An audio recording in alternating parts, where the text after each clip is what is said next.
नमस्कार, मैं हूं आंचल सिंह और आप सभी का स्वागत है हमारे चैनल पर। महाराष्ट्र सरकार में सब कुछ ठीक नहीं चल रहा है, हमने आपको पहले ही बताया था। लेकिन इस वक्त अब जिस तरीके से सोनिया गांधी की चिट्ठी जाती है और उसके बाद शरद पवार प्रधानमंत्री नरेंद्र मोदी से मिलने जा रहे हैं, कुछ बड़ा होने वाला है। हमने आपको पहले ही बताया था कि शरद पवार जिस तरीके से राहुल गांधी पर एक बयान देते हैं, उसके बाद कांग्रेस की तरफ से बड़ा पलटवार किया जाता है और ये कहा जाता है कि अगर महाराष्ट्र में आप स्थिर सरकार चाहते हैं तो इस तरीके की बयानबाजी आलाकमान के लिए ना किया जाए। अब इसके बाद शरद पवार और तमाम नेताओं ने जो बयान उधर से दिए, ये साफ नजर आ रहा था कि एनसीपी कांग्रेस से खुश नहीं है। इसके साथ ही सोनिया गांधी की चिट्ठी आ जाती है और जिसके बाद नवाब मलिक का वो बयान जिसमें ये कहा जाता है कि संवाद की कमी है, मंत्रालय भी कांग्रेस के अंदर आता है। और उसके बाद भी अगर सोनिया गांधी उद्धव ठाकरे को चिट्ठी लिखती हैं तो इससे ये जाहिर होता है कि इनके जो आला कमान है और इनके जो राज स्तर के नेता हैं, उन लोगों के बीच में बातचीत नहीं होती है। और यही कहा जा रहा था कि एनसीपी को बिल्कुल भी रास नहीं आई कि महाराष्ट्र की राजनीति में, महाराष्ट्र की सरकार में सोनिया गांधी हस्तक्षेप करे। अब शरद पवार प्रधानमंत्री नरेंद्र मोदी से मिलने जा रहे हैं तो जाहिर सी बात है कि अब मुद्दा जो है वो गरमाया हुआ है। दरअसल शरद पवार और एनसीपी की तरफ से तो ये कहा जा रहा है कि शरद पवार प्रधानमंत्री नरेंद्र मोदी से महाराष्ट्र में बुलेट ट्रेन प्रोजेक्ट के लिए मिलने जा रहे हैं और इस मामले में बातचीत होगी। लेकिन अब ये कहा जा रहा है कि जो असली मुद्दा है उस पर बातचीत होगी। महाराष्ट्र में जो स्थिति है उसको देखते हुए अब शरद पवार और अजीत पवार अपना समर्थन वापस लेते हैं या फिर कांग्रेस के साथ वो आगे बढ़ते हैं, इस पर सबकी नजरें टिकी होंगी। लेकिन प्रधानमंत्री नरेंद्र मोदी से और शरद पवार की जो ये मुलाकात है बहुत ज्यादा ही महत्वपूर्ण मानी जा रही है। पिछले दिनों हमने देखा कि कई इस तरीके की खबरें आई।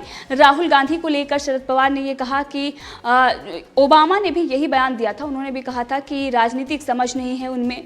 राहुल गांधी को लेकर जिस तरीके से शरद पवार का बयान आया था, उसके बाद आला कमान भी नाराज था और इसके साथ ही जो वहां पर राज्य स्तर के नेता हैं वो लोग भी एनसीपी को और शरद पवार को नसीहत दे रहे थे और साफ साफ उनकी तरफ से ये धमकी दे दी गई थी कि अगर आप इस तरीके की बयानबाजी करते रहे तो हम सरकार गिरा देंगे, यानी कि हम सरकार से अपना जो समर्थन है वो वापस ले लेंगे। अजीत पवार और शरद पवार पहले से ही इस बात से असंतुष्ट थे और इस बात को लेकर कांग्रेस पर कई बार उन्होंने हमला भी बोला। और इसके साथ ही हमने देखा कि मंत्रालय को लेकर जिस तरीके से अजीत पवार के अंदर जो मंत्रालय और इसके साथ ही कांग्रेस के अंदर जो मंत्रालय आते हैं, इन दोनों के बीच में आपस में ही कलह मची हुई है।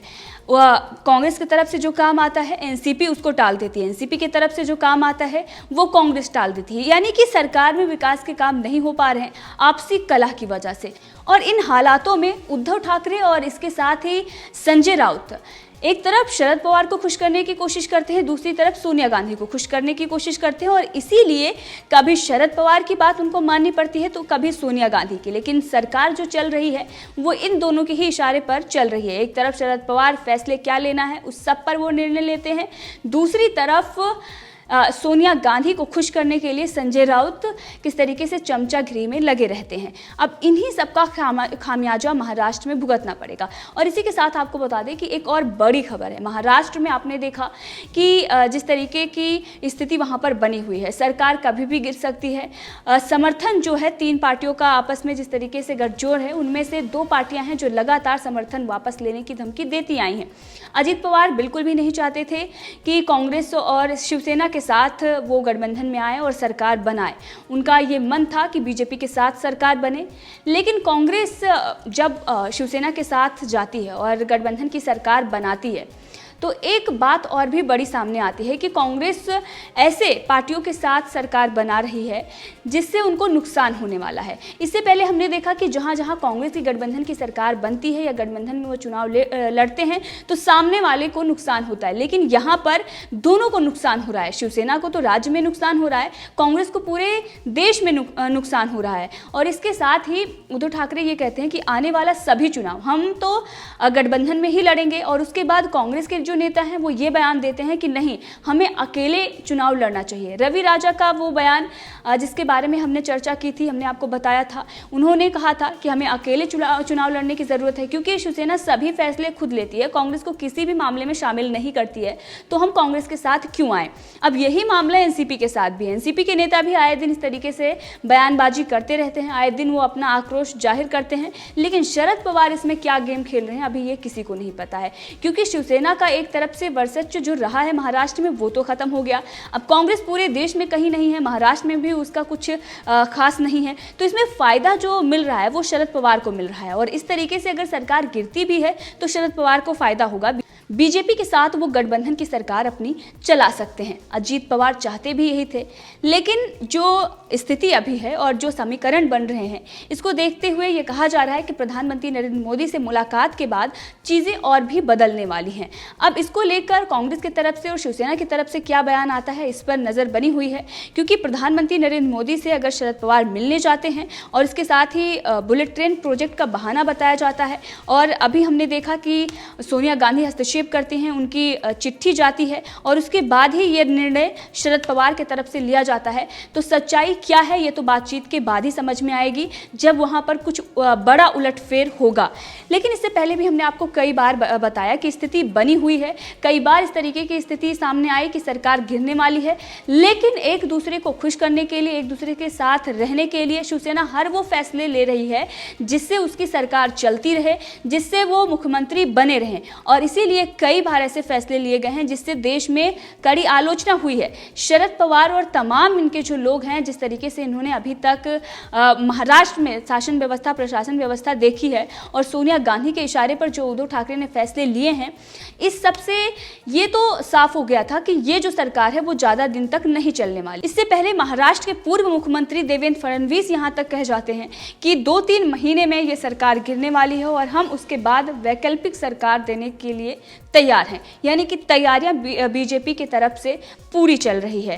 अब जब इस तरीके से बड़ी खबर आती है और ये कहा जाता है कि शरद पवार प्रधानमंत्री से मिलने जा रहे हैं, और बीजेपी पहले से ही ये दावा कर रही होती है, और इसके साथ ही शरद पवार ने जो कुछ भी अभी हमने हाल में ही देखा कांग्रेस को लेकर जो कुछ भी बयान दिया, ये भी बहुत महत्वपूर्ण हो जाता है। इसके साथ ही देवेंद्र फडणवीस का वो बयान कि अब दिन के उजाले में शपथ ग्रहण होगा, वो पहले जैसा नहीं होगा। तो जाहिर सी बात है कि कहीं ना कहीं इसमें अजीत पवार, शरद पवार का जो गेम है वो खेला जा रहा है। शिवसेना और कांग्रेस को खत्म करके बीजेपी के साथ शरद पवार शायद आना चाहते हैं, और इसीलिए प्रधानमंत्री नरेंद्र मोदी से वो मिलने जा रहे हैं। तो महाराष्ट्र में सोनिया गांधी की चिट्ठी के बाद अब सियासत गरमाई हुई है।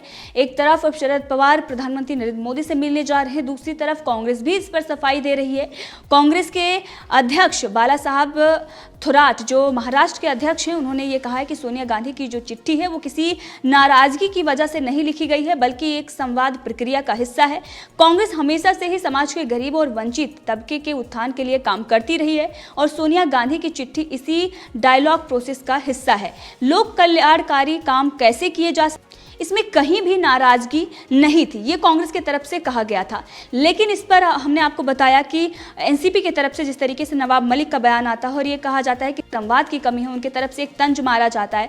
कांग्रेस भी इस पर सफाई देती है, और इसके साथ ही संजय राउत भी इस पर सफाई देते हैं। शिवसेना के संजय राउत भी ये कहते हैं कि कांग्रेस के तरफ से किसी भी तरह का प्रेशर पॉलिटिक्स नहीं है, किसी भी तरह का प्रेशर सोनिया गांधी नहीं बना रही है। संजय राउत की तरफ से तो ये कहा गया था। इसके साथ ही उन्होंने ये कहा कि अगर कांग्रेस पार्टी कोई ऐसा एजेंडा लेकर आती है जो महाराष्ट्र राज्य के लोगों के हित में है तो उसका हम स्वागत करेंगे, ये उनके तरफ से कहा गया था। लेकिन जिस तरीके से उन्होंने प्रेशर पॉलिटिक्स की बात कही, तो ये दूसरी तरफ कांग्रेस के जो नेता हैं वो हमेशा से ये आरोप लगाते आ रहे हैं कि शरद पवार के ही कहने पर उद्धव ठाकरे सारे फैसले ले रहे हैं, शरद पवार ही सरकार को चला रहे हैं। बीजेपी ने भी कई बार इस पर तंज कसा है, लेकिन अब ये देखना होगा कि शरद पवार जब बीजेपी के साथ आते हैं तो उस मामले में क्या होता है। तो बीजेपी जो यहाँ पर इस तरीके से सवाल उठा रही थी, उस वक्त बीजेपी क्या कहेगी, या अगर हम देखें तो बीजेपी के पास बहुमत है तो मुख्यमंत्री तो बीजेपी का ही बनेगा, लेकिन फैसले वहां पर कौन लेता है ये भी देखना होगा। क्योंकि अगर अजीत पवार जाते हैं तो जाहिर सी बात है कि फैसले बीजेपी वहां पर खुद भी ले सकती है, लेकिन शरद पवार अगर इसी तरीके की पॉलिटिक्स और इसी तरीके का गेम खेलते रहे तो वहां भी बीजेपी के लिए दिक्कत हो सकती है। तो अब ये देखना होगा कि बात बनती है या बात नहीं बनती है। इस पर तो सबकी निगाहें टिकी हुई हैं, क्योंकि महाराष्ट्र की जो सियासत है वो काफी दिनों से गरमाई हुई है। अब वहां पर जिस तरीके की तानाशाही, अव्यवस्था, भ्रष्टाचार, लगातार उद्धव ठाकरे सरकार की नाकामियां नजर आ रही हैं, और दूसरी तरफ सरकार की आलोचना करने वालों पर जो शिकंजा कसा जा रहा है, जिस तरीके से उनको उठाकर जेल में डाला जा रहा है, इस सब को लेकर पूरी दुनिया में महाराष्ट्र सरकार की चर्चा हो रही है। उद्धव ठाकरे की भी चर्चा हो रही है।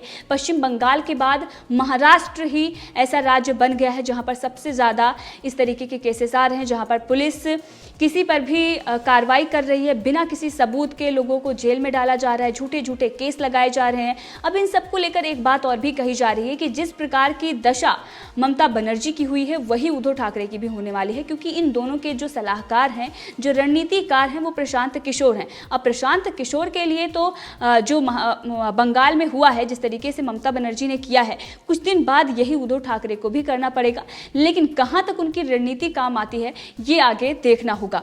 इसके साथ ही आपको बता दें कि ये जो चिट्ठी लिखी गई है सबसे ज़्यादा महत्वपूर्ण यही मानी जा रही है, क्योंकि सोनिया गांधी ने जो आग जल रही थी उसमें घी डाल दिया है। कई दिनों से आपस में नेता, मंत्री, विधायक लड़ रहे थे। फंड के लिए भी किस तरीके से कांग्रेस के नेताओं ने कई आरोप उद्धव ठाकरे पर लगाए, एनसीपी के नेताओं के भी तरफ से कांग्रेस पर आरोप लगाया गया। अब उस सब का नतीजा ये निकला है कि तीनों जो पार्टियां हैं वो एक दूसरे से खफा चल रही हैं। विरोध प्रदर्शन से, पोस्टर वॉर से अब ये बात यहां तक पहुंच गई है कि शरद पवार प्रधानमंत्री नरेंद्र मोदी से मिलने जा रहे हैं। तो इस पूरे मामले में आपका क्या कहना है, कमेंट करके जरूर बताएं। इसी के साथ अगर आप अभी तक चैनल को सब्सक्राइब नहीं कर पाए हैं तो सब्सक्राइब कर लीजिए ताकि हर अपडेट आप तक पहुंचती रहे। धन्यवाद।